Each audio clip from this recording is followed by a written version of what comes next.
tutti e benvenuti oppure ben ritrovati sul mio canale. Ritorna la serie dedicata a GD, la giovane depressa protagonista di un racconto che ho scritto quando avevo circa 20 anni. Se vi siete persi le puntate precedenti, non preoccupatevi perché cliccando sulla i che comparirà da qualche parte qui in alto verrete magicamente teletrasportati alla playlist con all'interno tutti i video con le puntate precedenti. Oggi continueremo a leggere le avventure della nostra eroina che tanto depressa non è più, alle prese con una sorta di triangolo amoroso con protagonisti Luca, il bel tenebroso, l'uomo dei suoi sogni con il quale finalmente è riuscita ad instaurare una sorta di relazione, e Fabio, il suo miglior amico pre-operazioni chirurgiche, che le aveva dichiarato il suo amore per lei precedente, perché ovviamente non l'ha riconosciuta in questa nuova veste di bomba sexy Anna, e quindi si creano un po' di situazioni imbarazzanti con questi tre protagonisti, la nostra Anna, JD, Fabio e Luca. Nell'ultima puntata aveva scampato per un pelo una scenata da parte di Luca perché durante una cena con Fabio a casa sua Luca era piombato a casa, ma lei era riuscita a nascondere Fabio nel bagno con grande disappunto di Fabio stesso, ma poi in qualche modo era riuscita a riparare all'offesa e a ricucire questa amicizia con Fabio. Quindi andiamo avanti con la lettura. Se sentite dei rumori strani è perché, come avrete intuito, sono nella mia casa al mare e c'è un vento che porta via anche le sedie dal terrazzo. Quindi se sentite dei rumori strani questo è il motivo. Andiamo avanti. Ore 2:40 di notte. La luce dell'abajur ingiallisce le pareti della sala. La televisione è sintonizzata sul canale musicale. GD, sorridente, studia il volto di Fabio che si è addormentato accanto a lei. Prova una grande tenerezza per l'amico ritrovato. Durante il resto della serata hanno scherzato come ai vecchi tempi. Lui è tornato di buon umore e le ha raccontato un mucchio di storie divertenti, alcune delle quali lei già conosceva. Si sente serena e tranquilla. Il respiro di lui, regolare, gli muove il petto. GD può permettersi di osservarlo con attenzione. Segue con lo sguardo i contorni del volto, le guance sottili sotto un accenno di barba, i capelli castani, rasati da poco, il piercing sotto il labbro carnoso. Per la prima volta, credo, descrivo questo Fabio fisicamente, perché fino adesso non era mai stato descritto in alcun modo. Quindi già vediamo che è rasato, con una barba un po' incolta, piercing sotto il labbro. Fabio ha un certo fascino, del tutto diverso da quello misterioso di Luca. Qualcosa di più concreto e diretto. Il suo lato migliore è senza dubbio la simpatia, la cordialità, ma dietro l'apparenza da bravo ragazzo c'è dell'altro che GD solo in quel momento sembra scoprire. Non aveva mai guardato Fabio come un ragazzo, se mi capite. Lui era più un fratello, un amico fidato, Sancho Panza per il suo Don Chisciotte. A lei erano sempre piaciuti i bastardi, quelli dallo sguardo assassino, e lui, di certo, non ricadeva in questa categoria. Però alla luce dell'abajur, catturato dal sonno dei giusti, le pare irradi un'aura nuova.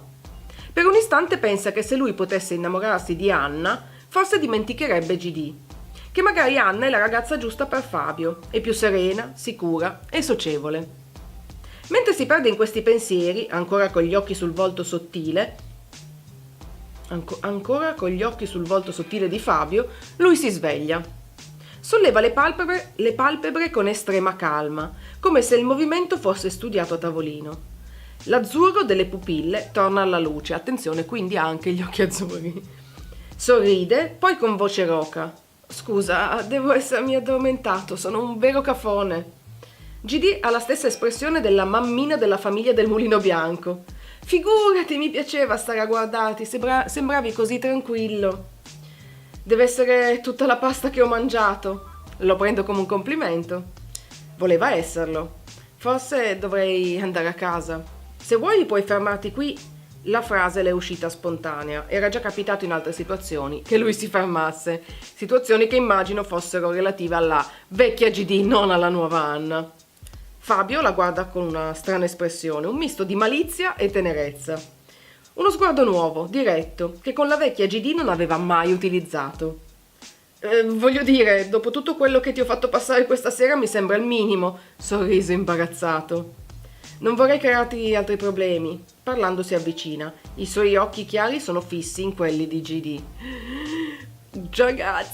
Ragazzi. Presagisco del tenero.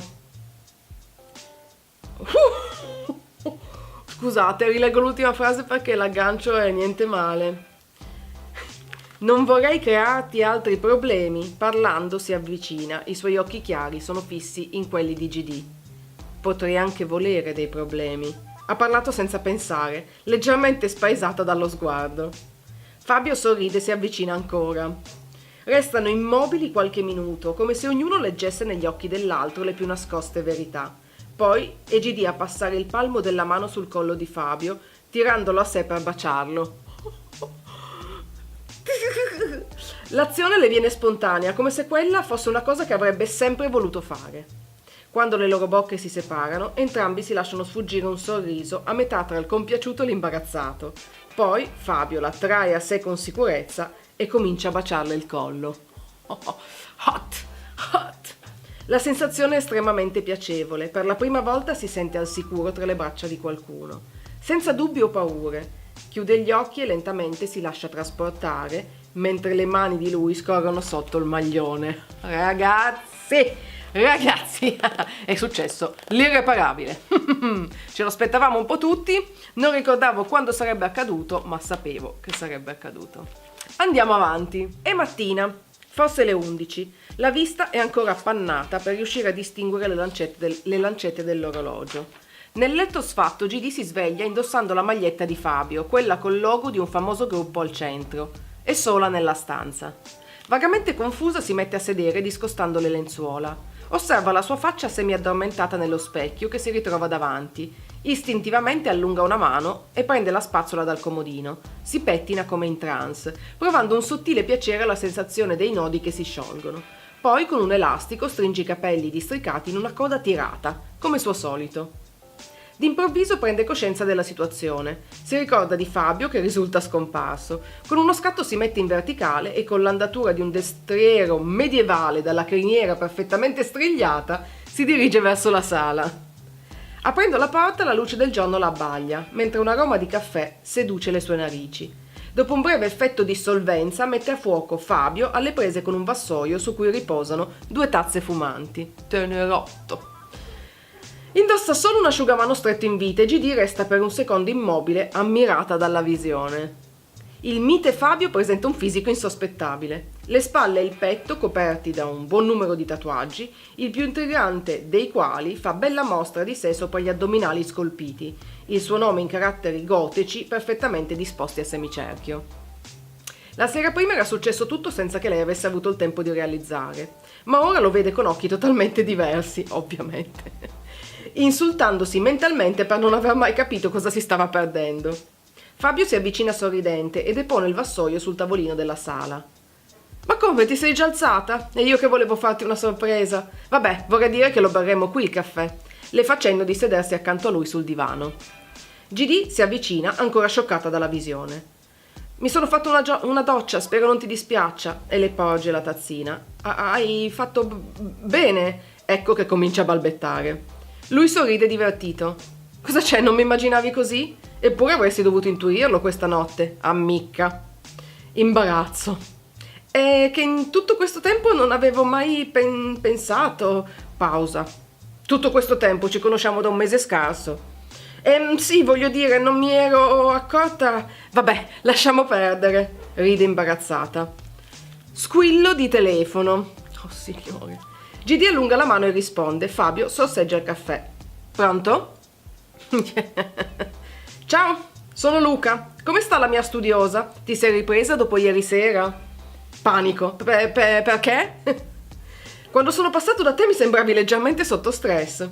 Ah sì, avevo studiato un po' troppo. Breve sospiro di sollievo. Fabio la osserva interrogativo. Lei sorride tesa.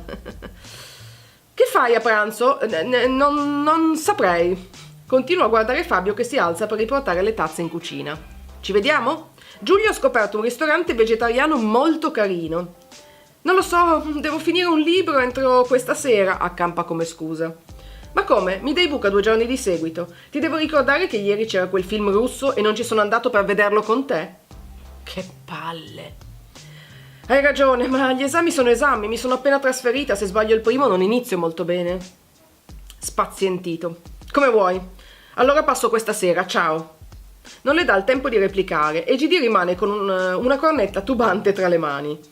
Fabio in cucina sta lavando le tazze senza voltarsi e le chiede: era Luca? No, una ragazza del mio corso di estetica, voleva che studiassimo insieme, ma io preferisco essere da sola con i miei libri, mi concentro meglio. Capisco. E con Luca cosa hai intenzione di fare? Non lo so, ci devo pensare. Sono piuttosto confusa. Scusa, forse sono stato precipitoso, ma ho l'impressione che il vostro rapporto sia parecchio strano. Lo sguardo verso il lavabo, dove le tazzine vuote galleggiano in un filo d'acqua. Probabilmente non ti sbagli.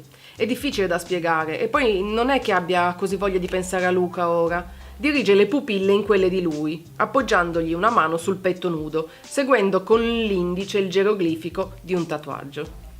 Sono stata veramente bene ieri sera. Fabio la fissa sorridente e GD comincia a far scorrere le lunghe unghie smaltate su tutto il torace.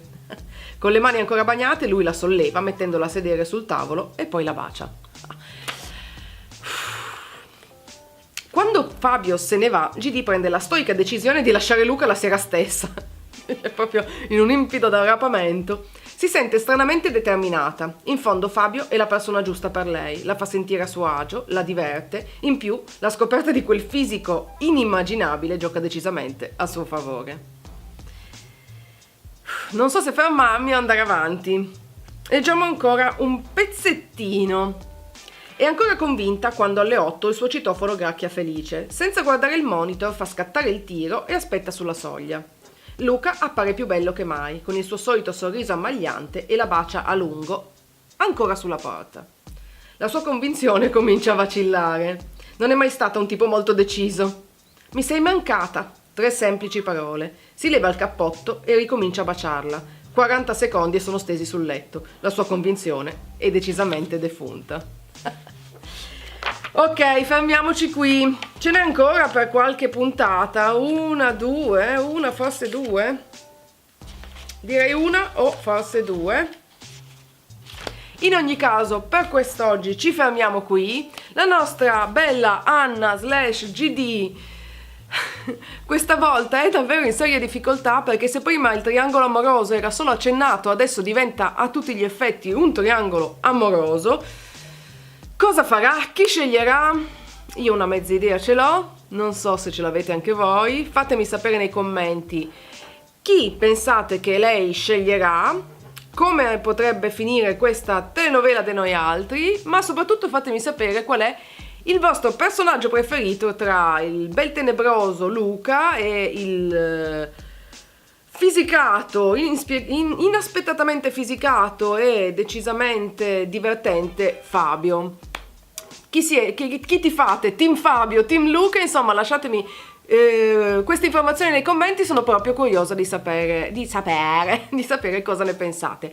Per oggi non c'è altro, io e le mie mani che continuo a battere, non lo so per quale motivo, mi è presa così. Io e le mie mani scoppiettanti vi salutiamo, vi mando un bacio gigantesco e vi aspetto al prossimo video. Ciao!